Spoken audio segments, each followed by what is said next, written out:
تو اللہ پاک کا قانون قدرت الگ الگ ہے، مسلمان کے لیے الگ ہے، غیر مسلم کے لیے الگ ہے۔ یہ اللہ نے وضاحت کے ساتھ قرآن میں بیان کر دیا، اور اللہ کے نبی صلی اللہ علیہ وسلم نے بڑی تفصیل کے ساتھ حدیث میں بیان فرما دیا۔ مسلمان کی پہلے اللہ آخرت بناتے ہیں، اور اگر مسلمان یہ تاثر دیتا ہے لوگوں کو کہ اللہ کی مدد میرے ساتھ ہے، اللہ پاک اس تاثر کو ختم کرتے، نہیں تیرے ساتھ نہیں ہے میری مدد میرے نبی کے اعمال کے ساتھ ہے۔ کوئی بھی لے کر آ جائے، بلال آ جائیں حبشہ کے رہنے والے، ان کی مدد ہو جائے گی۔ سلمان فارسی آ جائیں، فارس کے رہنے والے، ان کی مدد ہوگی۔ صہیب روم سے آ جائیں، ان کی مدد ہوگی۔ ابو جہل مکہ کا رہنے والا نہیں لے کر آئے گا، نہیں کریں گے مدد۔ اللہ کی مدد کسی بندے کی ذات کے ساتھ نہیں ہے، کسی مخصوص علاقے کے ساتھ نہیں ہے۔ اللہ کی مدد ایمان کے ساتھ ہے، اور اللہ کی مدد اعمال صالحہ کے ساتھ ہے۔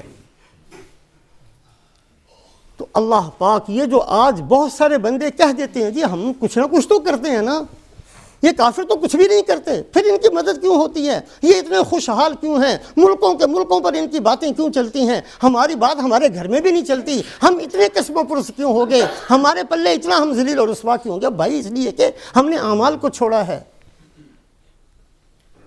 ہم نے اعمال کو چھوڑا ہے۔ اور اللہ پاک نہ دھوکہ دیتے ہیں، نہ دھوکہ کھاتے ہیں، نہ اپنے نام کے ساتھ دھوکہ چلنے دیتے ہیں۔ یہ مسلمان دھوکہ دینا چاہے گا اگر ساری انسانیت کو کہ اللہ کی مدد میرے ساتھ ہے، اللہ فرماتے نہیں تیرے ساتھ میری ہرگز مدد نہیں ہے۔ بندہ ہونے میں تو بھی ویسا ہی ہے، اور ایک کافر بھی ویسا ہی ہے۔ تیرے ساتھ جو خاص معاملہ ہوگا اعمال کی وجہ سے ہوگا، نبی صلی اللہ علیہ وسلم کی غلامی کی وجہ سے ہوگا، آپ کے اعمال کو اختیار کرنے کی وجہ سے ہوگا۔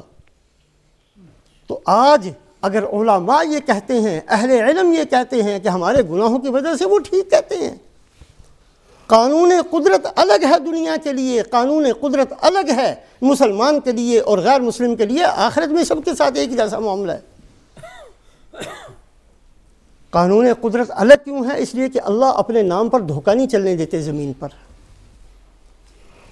اور تیسری بات یہ ہے کہ مسلمان جو بھی کام کرتا ہے، اچھا کرے یا برا کرے، فرما برداری کرے یا نافرمانی کرے، یہ نہ سمجھے کہ اس کا اثر میری ذات تک ہے۔ نہیں، اس کا اثر اس کے گھر والوں تک، اس کے شہر تک، اس کے محلے تک، اس کے ملکوں تک پہنچتا ہے۔ اس کا گناہ بھی، اس کی نحوست بھی عام ہوتی ہے، اور اس کی نیکی کی برکات بھی عام ہوتی ہیں۔ ایک آدمی نماز چھوڑتا ہے، حدیث پاک کے اندر ہے کہ اس کی نحوست 40 گھروں تک جاتی ہے۔ نماز چھوڑنے والا یہ نہ سمجھے کہ میں جانوں میرا رب جانے، نہیں، وہ مجرم اپنی ذات کا بھی ہے، وہ مجرم اپنے محلے کا بھی ہے۔ اس کی وجہ سے، اس کے گناہوں کی وجہ سے جو مصیبتیں آتی ہیں، اس کی وجہ سے سارے کے سارے اس مصیبت کا شکار ہوتے ہیں۔ حضرت عائشہ رضی اللہ تعالیٰ عنہ پوچھتی ہیں انا ہلک وفینا الصالحون، یا رسول اللہ بڑے بڑے نیک لوگ ہم میں موجود ہوں، پھر بھی عذاب آ سکتا ہے، پھر بھی ہم ہلاک ہو سکتے ہیں، پھر بھی بربادی آ سکتی ہے؟ فرمایا ہاں پھر بھی آ سکتی ہے۔ اذا کثر الخبث، جب بھی بگاڑ بڑھ جائے، جب بھی گندگی بڑھ جائے، گندے خیالات عام ہو جائیں، گندی سوچیں عام ہو جائیں، مسلمان جو گندی سوچ کے ساتھ بازار میں ہے، اسی گندی سوچ کے ساتھ مسجد کے اندر بھی آ جائے۔ یہ مسلمان کی سوچ تو نہیں تھی کہ مجھے پیسے مل جائیں، یہ کوئی مسلمان کی سوچ تھی؟ جیسے بھی مل جائیں، حرام مل جائیں، حلال مل جائیں، کسی کی جیب کاٹ کر مل جائیں، کسی کا گلہ اٹھا کر مل جائیں، کسی کی دکان جیسے بھی مل جائیں مجھے پیسے مل جائیں، یہ کوئی مسلمان کی سوچ تھی؟ یہ ہماری سوچ نہیں تھی۔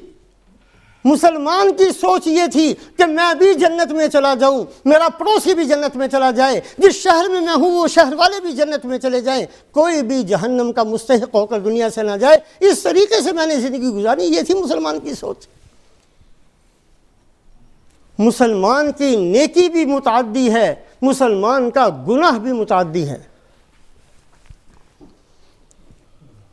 دو بھائی رسول پاک علیہ الصلاۃ والسلام کے زمانے میں تھے۔ ترمذی شریف کے اندر یہ واقعہ موجود ہے۔ ایک بھائی تھا، وہ محنت مزدوری کرتا، دستکاری کرتا۔ دوسرا بھائی تھا، وہ آپ صلی اللہ علیہ وسلم کی خدمت میں بیٹھا رہتا۔ ایک دفعہ اس بھائی نے آ کر شکایت کی یا رسول اللہ اس کو بتائیں ہر وقت مسجد میں بیٹھا رہتا ہے، کوئی میرا ہاتھ بٹایا کرے، میں دونوں کے گھروں کی ضرورتوں کا خیال رکھتا ہوں، یہ بھی میرا تھوڑی مدد کر دیا کرے، ہم دونوں مل کر اپنے گھر کو اچھے طریقے سے چلا سکتے ہیں۔ فشکل محترف، اس بندے نے جو دستکاری کرتا تھا اپنے بھائی کی شکایت رسول پاک علیہ الصلوۃ والسلام کی خدمت میں کی۔ کیا فرمایا آپ نے؟ آپ نے فرمایا لعلک ترزق بہ، دیکھنے میں تو یہی لگتا ہے کہ تو کما کر لاتا ہے، تو اس کے گھر میں خرچ کرتا ہے، حقیقت یہ نہیں ہے، حقیقت یہ ہے کہ یہ جو مسجد میں بیٹھا ہوا ہے اس کی وجہ سے تجھے رزق مل رہا ہے۔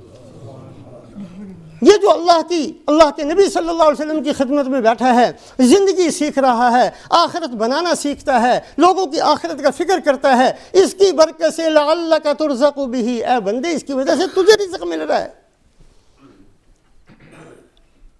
حدیث پاک کے اندر آتا ہے یذهب الصالحون الاول فالاول، نیک لوگ ایسے ایسے چلے جائیں گے، لوگ بیکار لوگ ہیں، فالتو کوئی کام ہی نہیں ہے، مسجد میں بیٹھے رہتے ہیں۔ یہ جو مسجدوں میں بیٹھنے والے ہیں یہ محسن ہیں ساری انسانیت کے۔ آج کسی ٹوٹی پھوٹی مسجد میں اذان دینے والا یہ محسن ہے پورے محلے کے لیے، یہ گھسٹ کر مسجد میں آ کر نمازیں پڑھنے والے یہ محسن ہیں پورے محلے کے لیے۔ پتہ نہیں کتنے عذاب رکے ہوئے ہیں۔